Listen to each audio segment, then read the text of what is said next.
antes de seguir adelante, informo que ha colocado un mensaje Omar García Harfuch en su cuenta de X, donde dice: en Buenos Aires, Argentina, me encuentro participando en la Conferencia Internacional para el Control de Drogas, donde compartimos los resultados de la Estrategia Nacional de Seguridad que encabeza la presidenta Sheinbaum y demás cosas, dice.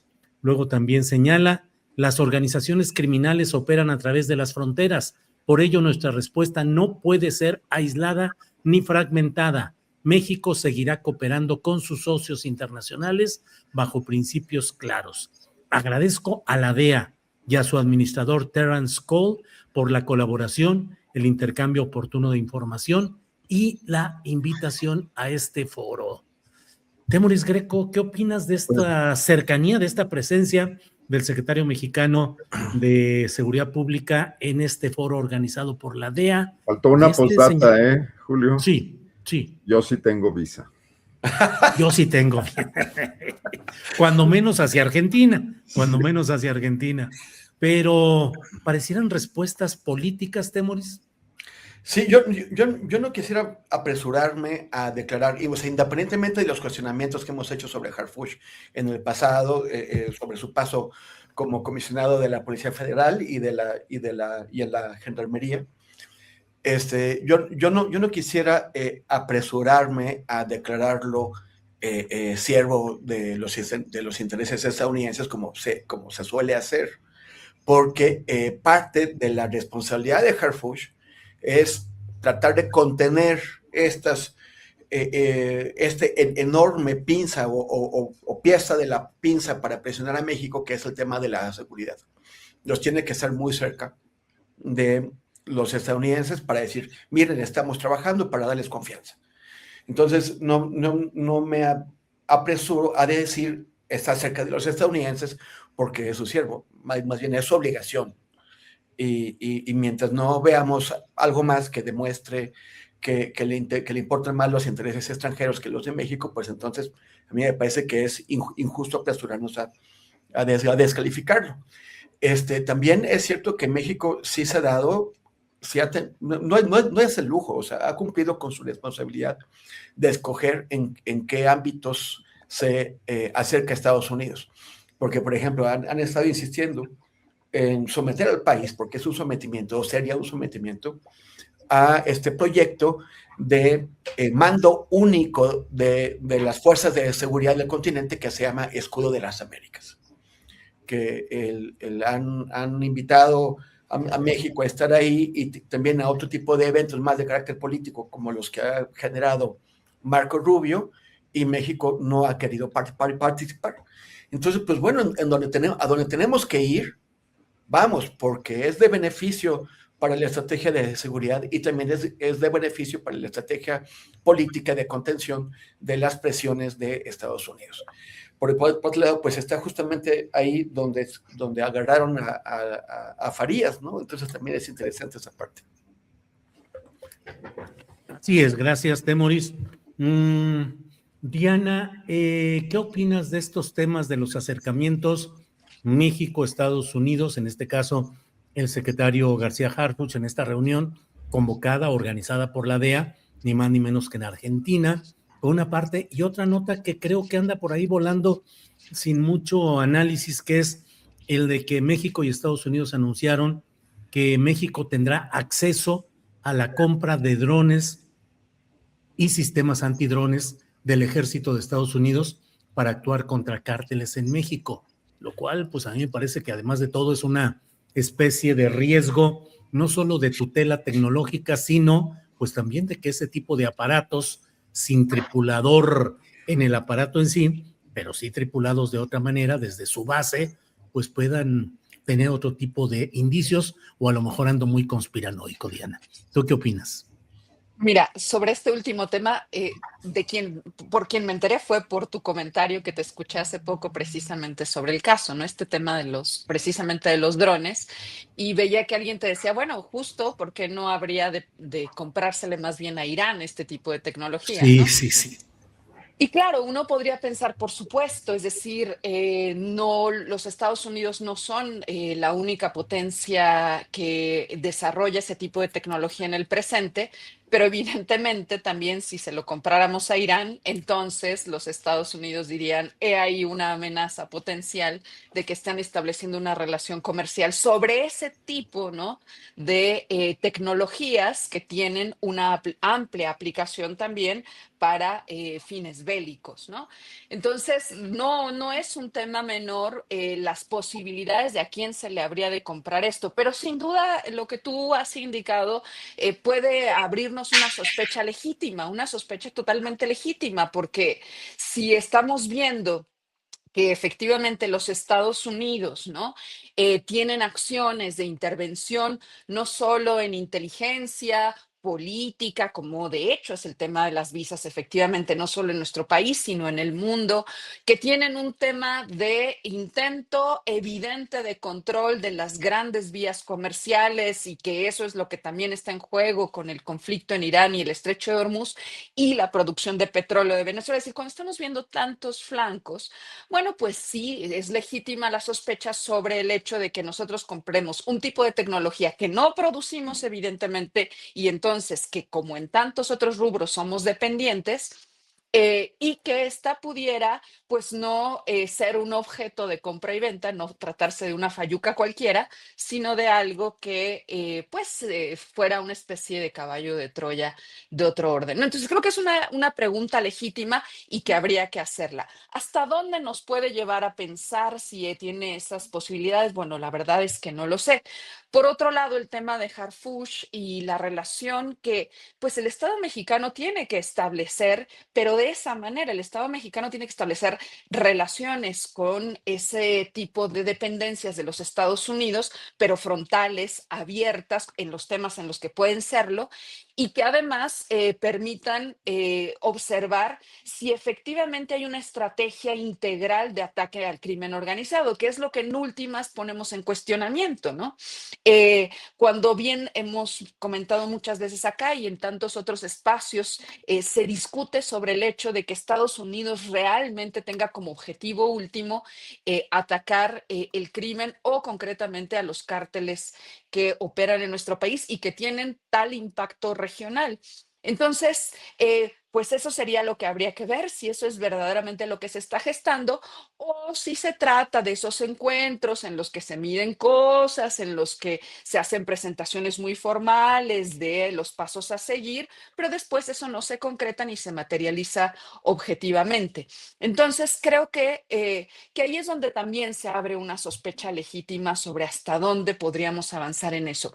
Yo creo que a los Estados Unidos no les conviene, no le conviene un México desestabilizado efectivamente, no le conviene un México en el que el crimen propicie mayor migración a los Estados Unidos, que el crimen propicie otro tipo de efectos de carácter social que finalmente le impactan también directamente. Sin embargo, sabemos que hay una gestión constante del tema porque aquí hay un enorme flujo de capital, un enorme flujo de dinero sobre el cual pues se guarda silencio. Entonces, creo que más bien habrá que observar y ver qué más sigue de todo esto. Por el momento me parece que no nos da muchos indicios de más allá, ¿no?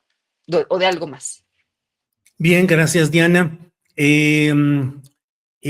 Arnoldo, hoy voy a guanajuatizar yo, me voy a adelantar. Vaya Be my los guest. pleitos que se están dando ahí entre dos de los aspirantes a ser coordinadores. Ya sabemos que sería la lucha por las candidaturas a gobernar Guanajuato, entre Manuel Reyes, a quien acusa el exprocurador de Profeco de ser financiado en su campaña por la luz del mundo. Y ahora dice Manuel Reyes que va a demandar penalmente o que va a presentar una denuncia contra este personaje que lo acusa así. Y mira lo que son las cosas. En Zacatecas, el Partido Verde Ecologista de México expulsa a a 3 de sus diputados locales por haber votado junto con Morena en este planteamiento de la asignación de diputaciones de representación plurinominal que va a afectar a los partidos políticos minoritarios. Total, que anda la revoltura por todos lados. Arnoldo, estamos ya en vísperas, pues, del año electoral. lo percibes más calientito que otras veces en sus preámbulos, 1, y 2, si percibes que cambian formas y se ha escuchado el clamor o la exigencia de ciertos segmentos de la sociedad de que haya cambios en el estilo de postular candidatos, de hacer precampañas y demás, o nos vamos a entrar a un torbellino de más de lo mismo que ya vivimos en años y en elecciones anteriores. Déjame nomás hacer un comentario sobre los drones antes de contestar tu pregunta, si me das chance, porque creo que los drones ya están aquí y llegaron de la peor manera de la mano de las empresas privadas de seguridad. Por ejemplo, Seguritech en Guanajuato le vendió a Diego Sinué, después de que ya no tenía que venderle porque habían llenado el estado de cámaras y habían hecho un C5, unos drones que volaban a gran altura, que no eran percibidos pues, a ojo humano, ¿no? Y que rastreaban todo el territorio. Sinué tuvo la torpeza de presentarlos en un informe de gobierno como un logro y hacer un numerito ahí donde a los invitados al informe que estaban en un espacio abierto, los filmó este dron y los exhibió ahí en una pantalla para decirles que estábamos súper vigilados.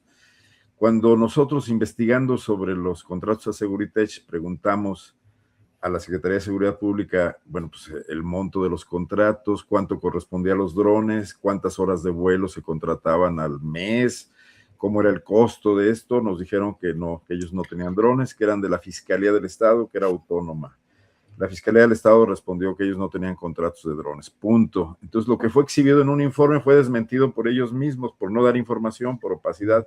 Pero es lo mismo que está pasando en Chihuahua ahora con la Torre Centinela de Maru Campos, donde además recordemos que ellos también lo expusieron públicamente, que hay un piso donde tendrán espacio, o ya lo tienen, las agencias norteamericanas, el ICE y el FBI, entiendo, y la DEA. Entonces, ese temor de que podamos tener de que lo que se anuncia ahora pueda entregar parte de nuestra soberanía, parece que llega tardíamente la preocupación. Nada más dejarlo ahí, porque además sí, estas empresas están en muy buena comunicación con los gobiernos norteamericanos. El dueño de Seguritech, Ariel Picker, tiene inversiones en industria aeronáutica en Estados Unidos, en el estado de Arizona y también en Miami. Bueno, sobre lo que preguntas, Ricardo Sheffield y Emanuel Reyes en Guanajuato están en una disputa, no por la gubernatura de Guanajuato, que ocurre hasta 2030 el cambio, sino por las alcaldías, porque quieren formar una base precisamente de cara al 30, lo que va a estar en disputa el año que entra son 46 presidencias municipales y el Congreso local, y el tema que los tiene ahorita confrontados es dónde colocan a sus piezas. Ricardo Sheffield logró colocar más alcaldes en el 24, más candidatos y también bueno, pues logró los triunfos que se tuvieron, que avanzó mucho Morena en esa elección por el tema presidencial, la campaña de Claudia, etcétera.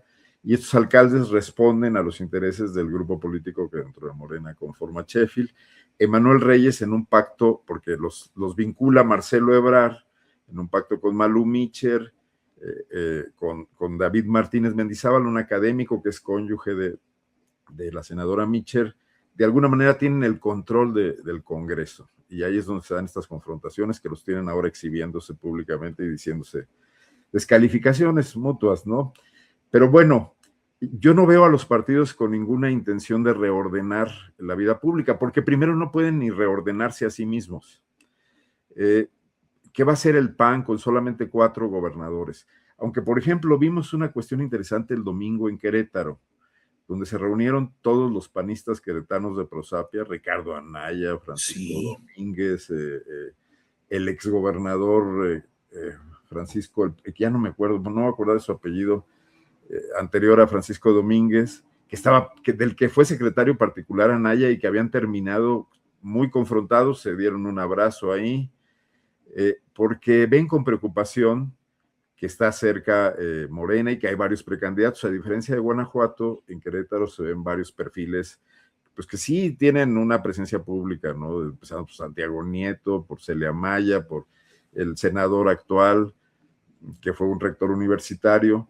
Entonces, esto obligó a los panistas a reorganizarse, pero no con la presencia de Jorge Romero. Es un asunto interno donde Curi, con el liderazgo que ha logrado, convoca y logra, y además sabiendo que no va a poder dar un dedazo, porque en el PAN los gobernadores ya no toman muy en cuenta su dirigencia desde hace tiempo para definía sus candidatos, ¿no? Bueno, salvo Chihuahua, donde Javier Corral no pudo hacer lo propio y sí le ganó Maru Campos, y eso generó una gran confrontación ahí. Pero los propios partidos están con esta situación. Ariadna Montiel está ocupadísima en las elecciones, que además se complicaron muchísimo más con la apertura a diversas candidaturas en los estados donde va a haber cambio de gobernadores. Entonces, lo que pasa en los estados donde no va a haber este tipo de movimiento político, pues está muy descuidado. No te hablo del PRI porque pues, me da pena y porque no creo que debamos perder el tiempo en eso, pero no veo a los partidos políticos hoy ni siquiera recuperando institucionalidad. Yo muchas veces he comentado que a Morena le falta un proceso de institucionalización. Sigue siendo un frente muy abierto y mucho menos entonces reformando las leyes electorales para darnos campañas más eficientes, más cortas y con menos riesgos, como es la entrada de dinero no controlado y desde fuentes también desconocidas o dudosas, ¿no? Entonces, claro, el que tiene más saliva come más pinole y sí andan aquí a los catorrazos todo el mundo, pintando guardas, etcétera. Entonces, vamos por más desorden, vamos por más entropía, por más caos, ¿no? En los próximos, por lo menos en la elección del 27. Bien, Arnoldo, gracias. Temoris Greco ha renunciado la magistrada Mónica Soto. Mónica Soto, integrante del Tribunal Electoral del Poder Judicial de la Federación, que yo lo he escrito justamente hoy, pues ha sido partícipe de una serie de golpeteos, de conspiraciones internas, de derrocamiento o grilla contra anteriores presidentes de ese tribunal, y ahora renuncia y deja la sensación de que el Tribunal Electoral nuevamente queda en una situación aritmética muy favorable a los intereses del partido en el poder, por una parte, y por otra, pues que son otra vez pleitos internos, ella contra el grupo, ella como parte de un grupo que le llamaban los Felipes, y ahora los Felipes auténticos peleados con ella, renuncia y se habla de que podría ser integrada a algún cargo, se habla mucho de un cargo diplomático. En fin, ¿cómo ves los vaivenes de esto que yo a veces digo que es el tribunal de las componendas, el Tribunal Electoral, que da la última palabra en los conflictos en la vida partidista, la vida electoral y postelectoral? Temoris. Pues se vería muy mal que aceptara o que le ofrecieran un cargo diplomático o donde sea, porque sería visto como un premio pues a los favores entregados y probablemente fue así o es así, o sea, sería así. Pero bueno, pues yo también leí tu columna, Julio, y lo que entiendo de ella es que pues no cambia nada, o sea, se va ella, pero los equilibrios adentro del órgano se mantienen independientemente de los pleitos personales que hay ahí, pues a favor del oficialismo. Entonces, como que no va a ser muy distinto el Tribunal Electoral a lo que ha sido cuando estaba Mónica Soto ahí. O sea, parece que el órgano en sí mismo pues es de difícil salvamento. Pero hace rato abriste con Diana el tema, un tema de los drones, que a mí no me tocó porque lo avisé ya cuando platicaste después. Y sobre eso yo creo que es un asunto muy, muy importante, fundamental para nuestra seguridad, la seguridad nacional, para la seguridad pública, para la seguridad de cada una de nosotras personas ciudadanas de México. En los años 80 había un software administrativo, cuando todo esto empezaba, un software para procesos administrativos que se llama PROMIS.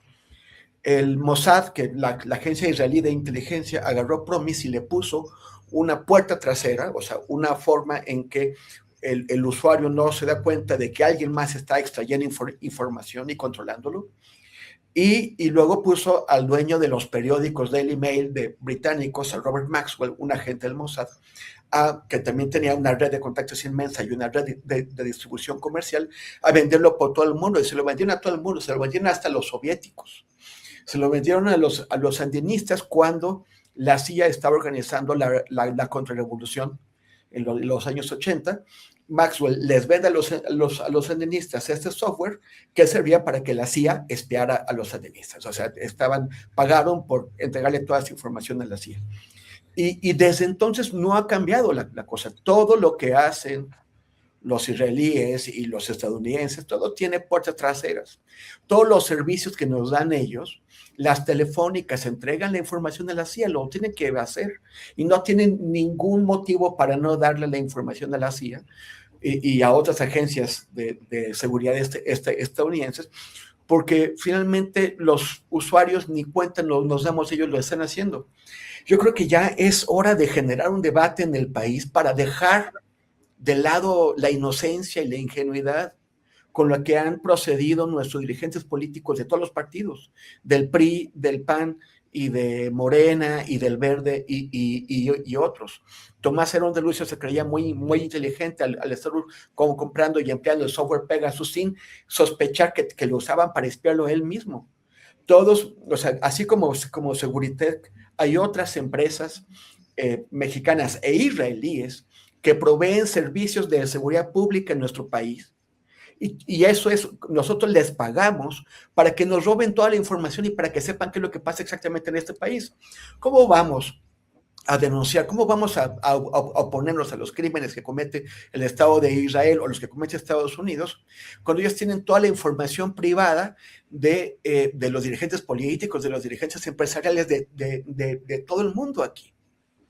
Entonces, lo de los drones es información que va directamente a Estados Unidos.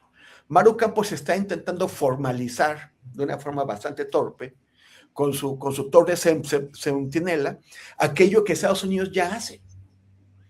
Entonces, ¿cuál sería la alternativa? En primer lugar, México ya tiene cómo desarrollar una industria local de muchas cosas, entre ellas de drones, como lo hizo Irán, como lo hizo Ucrania también. O sea, tienen industrias locales de drones tremendas, podemos hacerlo, eso y otras cosas.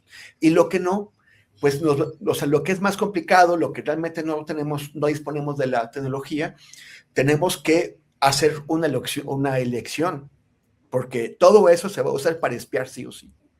¿Quién nos va a espiar?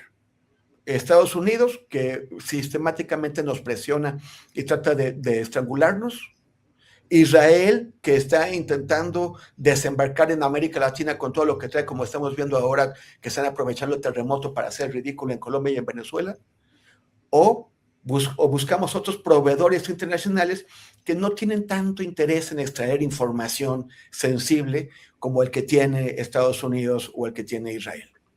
Pero por lo pronto sí es hacer un contrato, seguirles comprando este tipo de servicios, drones, seguridad en general, todo lo digital, pues mejor ya les decimos, aquí está nuestro corazón, léanlo, somos un libro abierto. Híjole, un libro abierto. Bueno, pues vamos con ese cierre de lo que nos dice Temoris, libro abierto.